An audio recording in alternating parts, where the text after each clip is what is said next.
আসসালামু আলাইকুম। আজকে এমন একটি জেলের কথা বলবো আপনাদেরকে যে এই জেলে যাওয়ার পরিবর্তিতে কয়েদিরা মৃত্যুটাকে বেছে নিতে বেশি পছন্দ করে। এখানে কয়েদিদের দুর্ভাগ্যকে একটা আলাদা লেভেলে নিয়ে যাওয়া হয়। এখানে কন্ডিশন, নিয়ম আর টর্চার এতটাই অমানবিক যে কয়েদিরা মনে করে এখানে বন্দি থাকার পরিবর্তিতে মৃত্যু অনেক আরামদায়ক। এই জেলটি রাশিয়ায় অবস্থিত। রাশিয়ায় ব্ল্যাক ডলফিন নামে পরিচিত। এটি কাজাখস্তানের বর্ডারের কাছে অবস্থিত। এই জেলটি সবথেকে পুরাতন জেলের মধ্যে অন্যতম, যেখানে রাশিয়ার সবথেকে ভয়ঙ্কর ক্রিমিনালদের বন্দি করে রাখা হয়। এর অফিসিয়াল নাম পেনাল কলোনি নাম্বার 6, তবে রাশিয়াতে যেটি ব্ল্যাক ডলফিন নামে সুপরিচিত, কারণ এই জেলের প্রবেশদ্বারে একটি ব্ল্যাক ডলফিন রাখা আছে।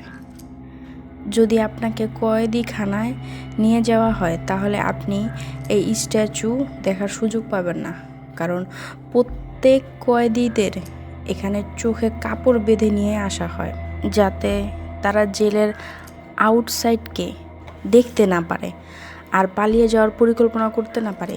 এখান থেকে বেরিয়ে আসার একটাই অপশন, সেটা হলো মৃত্যু, কারণ এখানে থাকা প্রত্যেকটা কয়েদির লাইফ টাইমের জন্য সাজা কাটছে। বিশ্বের অন্যান্য কয়েদিরা একদিন মুক্তি পাবে এই আশায় প্রহর গুনতে থাকে, কিন্তু ব্ল্যাক ডলফিনে বসে এমন প্রহর গোনার কোনো মানেই হয় না, কারণ যেখানে একবার প্রবেশ করে আর কখনো বেরিয়ে আসতে পারে না।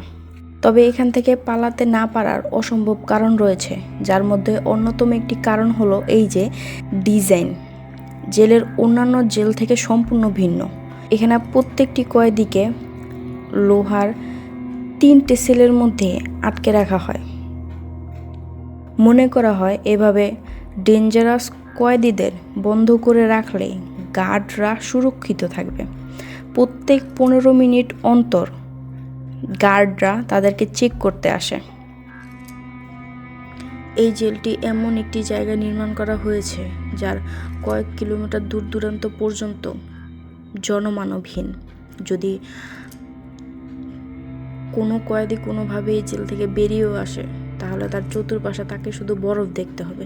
এই অঞ্চলটির সবসময় -40 ডিগ্রির নিচে থাকে তাপমাত্রা। মানে হলো এখান থেকে যদি বেরিয়েও আসে তাহলে তাকে প্রচণ্ড ঠান্ডার কারণে তার মৃত্যু হতে পারে। তাহলে প্রচণ্ড ঠান্ডার কারণে তার মৃত্যু সুনিশ্চিত।